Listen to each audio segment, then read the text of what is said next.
Welcome students, आप सभी के अपने चैनल यस की एम स्टडी का फिर से स्वागत है। हार्दिक अभिनंदन। चलिए स्टूडेंट, आपको इसमें क्या बताएंगे, अच्छी तरीके से समझाने का प्रयास करेंगे और बताने का भी प्रयास करेंगे। जो भी स्टूडेंट्स हमारे नए जुड़ेंगे तुरंत चैनल को सब्सक्राइब कर देंगे, लाइक कर देंगे, कमेंट कर देंगे।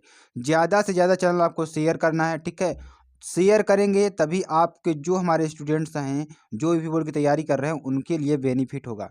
ज़्यादा से ज़्यादा चैनल को शेयर करना है।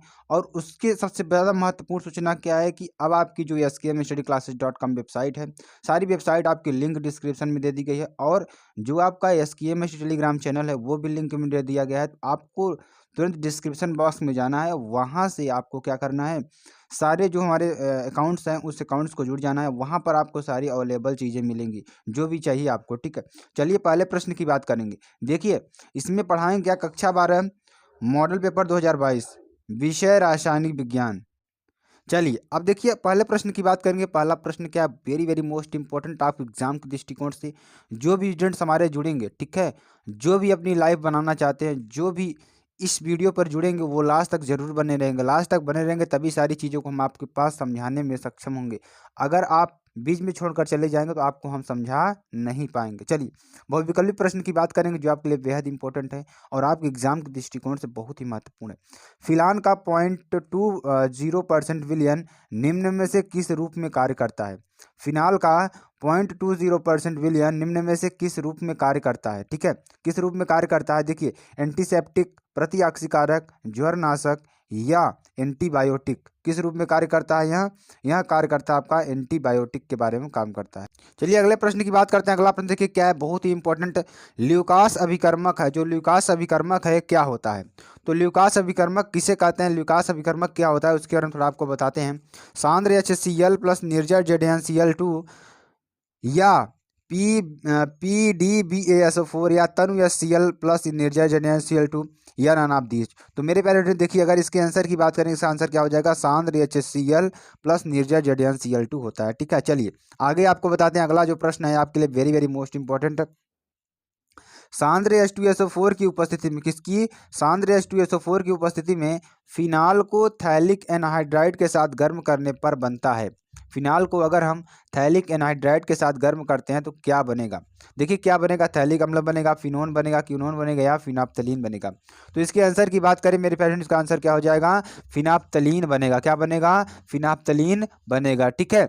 चलिए आगे अगले प्रश्न को बताते हैं। आपके लिए वेरी वेरी मोस्ट इंपॉर्टेंट प्रश्न क्या है कि फिनाल को नाइट्रिक अम्ल के साथ गर्म करने पर प्राप्त होता है। फिनाल को अगर हम नाइट्रिक अम्ल के साथ गर्म करें तो क्या प्राप्त होगा, ठीक है, क्या प्राप्त होगा, क्लोरीटोन, पिक्रिक अम्ल, मेथॉक्सिक बेंजीन या बेंजीन। तो इसका आंसर क्या हो जाएगा, पिक्रिक अम्ल बनेगा। क्या बनेगा, पिक्रिक अम्ल बनेगा, ठीक है। चलिए आगे आपको बताते हैं। जो अगला प्रश्न आपके लिए वह बहुत ही इंपॉर्टेंट है। अगला प्रश्न देखिए क्या है कि इंसुलिन के जल अपघटन से प्राप्त होता है, जो इंसुलिन होता है, इंसुलिन के जल अपघटन से क्या प्राप्त होता है।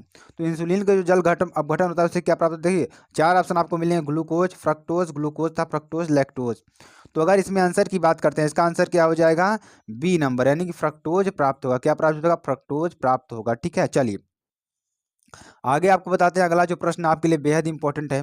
XeF4 तथा O2F2 को 143 केल्विन ताप पर, ठीक है, केल्विन ताप पर अभिकृत करते हैं तो क्या बनेगा, ठीक है। XeF4 प्लस O2F2 को अगर हम गर्म करेंगे तो क्या बनेगा, XeF6 प्लस O2 बनेगा, ठीक है। तो ये आपको अच्छी तरीके से याद कर लेना। वेरी वेरी मोस्ट इंपॉर्टेंट प्रश्न आपके एग्जाम के दृष्टिकोण से। इसमें आपके 2022 मॉडल पेपर को पूरा सॉल्विंग कराया जा रहा है, जो भी आपके 2022 बोर्ड में आने की अधिक संभावनाएं हैं, ठीक है। चलिए अगला प्रश्न क्या है, वेरी वेरी मोस्ट इंपॉर्टेंट आपके एग्जाम के दृष्टिकोण से।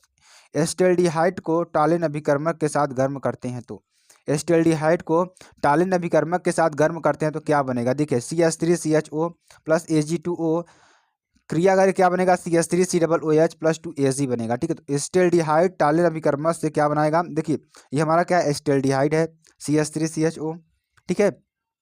उसके बाद देखिए Ag2O क्या है, टालिन अभिकर्मक है, ठीक है। और देखिए बन क्या रहा है, इससे इससे बनेगा क्या, CH3COOH यानी कि एसिटिक अम्ल बनेगा और 2Ag यानी कि रजत दर्पण बनेगा। तो ये आपके लिए बेहद इंपॉर्टेंट है। चलिए आगे आपको बताते हैं। उत्कृष्ट गैसों के परमाणविक आकार, जिसके उत्कृष्ट गैसों के परमाणविक आकार तुलनात्मक रूप से बड़े क्यों होते हैं। जो उत्कृष्ट गैसों के जो परमाणविक आकार होते हैं वे तुलनात्मक रूप से बड़े क्यों होते हैं? देखिए हम आपको बताते हैं। उत्कृष्ट गैसों की जो परमाणुविक त्रिज्या होती है, उत्कृष्ट गैसों की जो परमाणुविक त्रिज्या होती है अपने संबंधित आवर्तों में, किसमें? अपने संबंधित आवर्तों में सर्वाधिक होती, क्या होती है? सर्वाधिक होती है। इसका कारण यह है कि उत्कृष्ट गैसों की त्रिज्या, किसकी?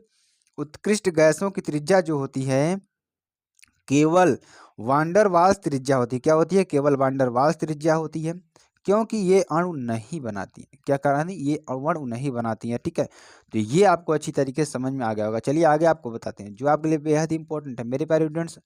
अगर आप बोर्ड परीक्षा में बैठ रहे हैं तो आपको ये ध्यान देना होगा कि कोई भी टॉपिक हमें छोड़कर नहीं जाना है, सारे टॉपिक्स को पढ़कर जाना है, ठीक है। चलिए अगला क्वेश्चन देखिए, जबकि अन्य संयोजक त्रिज्याएं होती हैं, क्या होती हैं? जबकि अन्य की सहसंयोजक त्रिज्याएं होती हैं, ठीक है। वान डर वाल्स त्रिज्या सहसंयोजक त्रिज्या से अधिक होती है। जो वान डर वाल्स त्रिज्या होती है वह सहसंयोजक त्रिज्या से क्या होती है? अधिक होती है। अतः उत्कृष्ट गैसों के परमाणुविक आकार तुलनात्मक रूप से क्या होते हैं? बड़े होते हैं। जो उत्कृष्ट गैसों के जो हमारे उत्कृष्ट गैसों के जो परमाणुविक आकार होते हैं तुलनात्मक रूप से क्या होते हैं? वे बड़े होते हैं। तो ये आपको अच्छी तरीके से जान समझ पढ़ गए, ठीक है। तो देखिए जो हम पहले आपको बताए हैं, जो पहले बताएं जो बाद में बताएं, तो ये दोनों को आपको कंपैरिजन कर लेना है, ठीक है। चलिए अगला जो प्रश्न है आपके लिए बेहद इंपॉर्टेंट वो भी है।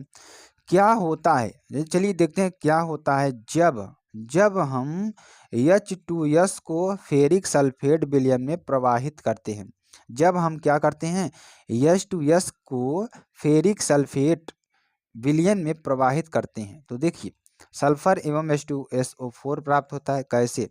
जब H2S को किसमें?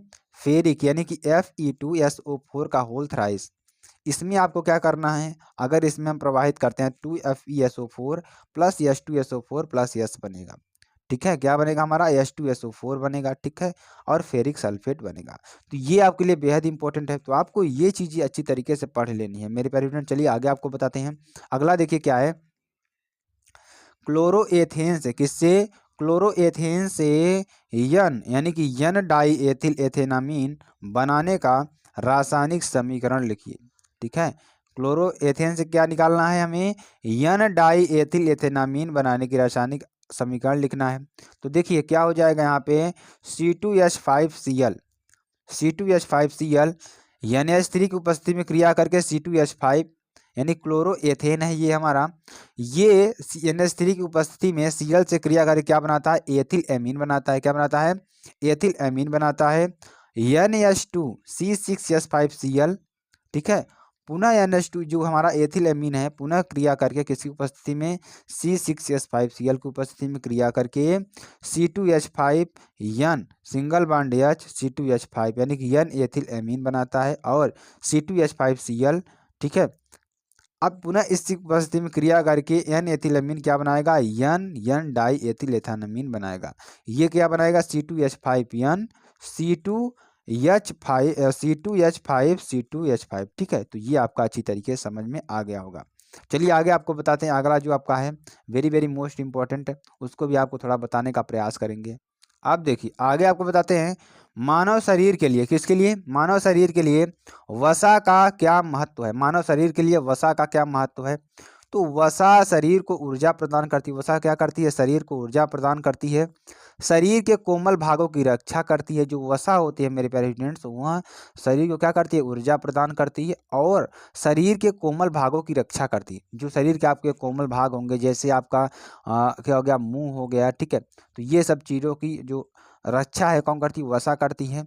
और शरीर को बाहरी सर्दी गर्मी से बचाती है। शरीर में जैसे आपको गर्मी हो गई, सर्दी हो गई, तो इन सब चीज़ों से बचाने का कार्य करता है। अब लघु उत्तरीय प्रश्न की बात करेंगे जो आपके लिए बेहद इंपॉर्टेंट है और आपके एग्जाम के दृष्टिकोण से बहुत ही महत्वपूर्ण प्रश्न है, ठीक है। चलिए NF5 नहीं बनता है जबकि PF5 बनता है, समझाइए। यानी कि नाइट्रोजन और फ्लोरीन के साथ अगर क्रिया करते हैं तो NF5 नहीं बनेगा जबकि PF5 बनेगा, समझाइए कैसे बनेगा? इसको थोड़ा आपको बताते हैं और ध्यान से सुनिएगा, मन लगाकर थोड़ा सुनिएगा, ठीक है। बहुत ही इंपॉर्टेंट आपके लिए होने वाला है। देखिए नाइट्रोजन N, ठीक है, 1s2 2s2 2p3, में निम्न ऊर्जा का रिक्त डी कक्षक उपलब्ध नहीं होता। इसमें क्या होता है कि निम्न ऊर्जा का रिक्त कक्षक उपलब्ध नहीं होता है, इसलिए नाइट्रोजन अपने अष्टक का प्रसार नहीं कर पाता। नाइट्रोजन क्या करता है, अपने अष्टक का प्रसार नहीं कर पाता है, अर्थात अपने बाह्य कोश में, किसमें, अपने बाह्य कोश में 8 से अधिक इलेक्ट्रॉन नहीं रख सकता। यानी कि ये जो अपने बाह्य कोश में 8 से अधिक इलेक्ट्रॉन नहीं रख सकता, जिसके कारण, ठीक है, NF5 नहीं बन पाता। जिसके कारण क्या होता है, NF5 नहीं बन पाता। ठीक है, चलिए आगे क्या है हमारा, क्योंकि फास्फोरस में क्या होता है, निम्न ऊर्जा का रिक्त डी कक्षक उपलब्ध है। यानी कि चूंकि क्या है, फास्फोरस में निम्न ऊर्जा का रिक्त 3D कक्षक उपलब्ध है, इसलिए यह अपने अष्टक का प्रसार करता है। क्या करता है, यानी कि इसमें क्या होता है कि फास्फोरस में क्या होता है कि निम्न ऊर्जा असर 3D कक्षक, डी में कितने आपके 10 इलेक्ट्रॉन हो सकते हैं। तो इसमें क्या है कि इसीलिए यह अपने अष्टक का प्रसार करता है, अर्थात अपने बाह्य कोश में 8 से अधिक इलेक्ट्रॉन रख सकता है। इसके कारण PF5 बनाता है। ठीक है, ये आपको अच्छी तरीके से समझ में आ रहा होगा। देखिए आपके PF5 की संरचना है कुछ इस तरीके से। ठीक है, PF5 में फास्फोरस के 5 सहसंयोजक हैं। कितने, 5 सहसंयोजक हैं, तथा बाह्य कोश में कुल 10 इलेक्ट्रॉन है। कितना, 10 इलेक्ट्रॉन है। ठीक है, तो चलिए अगला प्रश्न क्या है, निम्नलिखित अभिक्रियाओं को पूर्ण कीजिए। जो अभिक्रियाएं हमारी दी हैं, इनको क्या करना है, पूर्ण करना है। पूर्ण का मतलब क्या होता है, इन अभिक्रियाओं को पूर्ण करके, यानी कि इसका पूरा सोल्यूशन आपको, जो ये उत्पाद बन रहा है हमारा, इसको आपको निकालना है और बी उत्पाद को भी निकालना है। ठीक है, तो इसको फाइंड करना है। चलिए निम्नलिखित अभिक्रियाओं को पूर्ण कीजिए। क्या है हमारी, CH3 CH2 CH KOH के साथ गर्म करते हैं तो क्या बनेगा।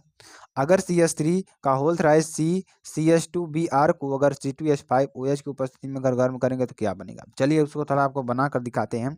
देखिए अगर हम CH3 CH2 CHCl2 को KOH की उपस्थिति में क्या करते हैं, गर्म करते हैं। अगर इसको गर्म करते हैं, अगर देखिए जहाँ ये चिन्ह लगा रहेगा मेरे प्यारे स्टूडेंट्स, इसका मतलब क्या होता है, गर्म करना। ठीक है, तो बनेगा क्या, CH3 CH2 single bond CHO बनेगा। ठीक है, जो हमारा ए उत्पाद निकल कर आ गया।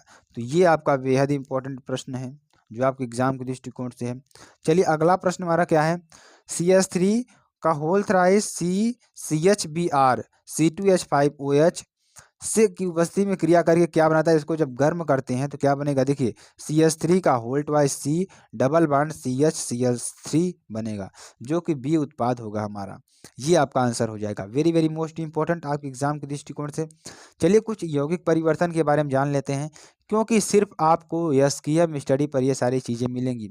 आपको सारी चीज़ें, सारी मॉडल पेपर की जो भी चीज़ें आती हैं, सभी चीज़ों का इंपॉर्टेंट आपको दिया जा रहा है। ठीक है, तो आपको ये सारी चीज़ों को रट लेना है। ठीक है, एस्टल्डिहाइड से फार्मेल्डिहाइड यौगिक परिवर्तन में देखिए CH3CHO K2Cr2O7 + H2SO4 से क्रिया करके क्या बनाता है, CH3COOH NaOH CH3COONA।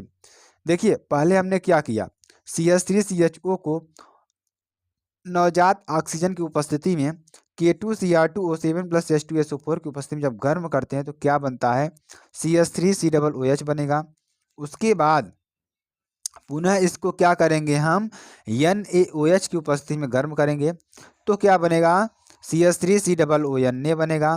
ठीक है, अब देखिए पुनः जब इसको हम NaOH जलीय COH के साथ गर्म करते हैं तो क्या बनेगा, CH4 बनेगा। क्लोरीन के साथ पुनः इसको अगर क्रिया कराएंगे तो क्या बनेगा हमारा, CH3Cl बनेगा। पुनः जब इसको KOH के साथ क्रिया कराते हैं जलीय विलयन के साथ तो क्या बनेगा, CH3OH बनेगा। उसके बाद पुनः जब इसकी अनुजात ऑक्सीजन और K2Cr2O7 + H2SO4 की क्रिया कराते हैं तो क्या बनता है, CHO + H2O बनता है।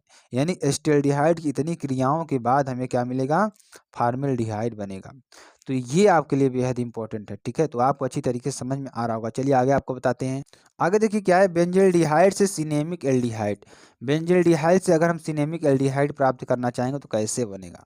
देखिए C6CHO + CHCHO क्या है, हमारे बेंजल्डिहाइड हैं। अब इससे हम तनु NaOH के साथ क्रिया करके गर्म करके क्या बनाते हैं, C6H5CH बनाता है। ठीक है, अब डबल बॉन्ड CHCHO बनाता है। ठीक है, तो यहाँ से आपको बन जाएगा, अब हमारा क्या बनेगा, H2O बनेगा। तो किसमें इसको गर्म किए, तनु NaOH के साथ इसको गर्म करते हैं। ठीक है, तो ये आपका अच्छी तरीके से समझ में आ गया होगा। चलिए आगे आपको बताते हैं मेथिल अल्कोहल से एथिल अल्कोहल कैसे बनेगा, या मेथिल अल्कोहल से एसिटिक एसिड कैसे बनेगा, मेथिल अल्कोहल से एथिलेमिन कैसे बनेगा।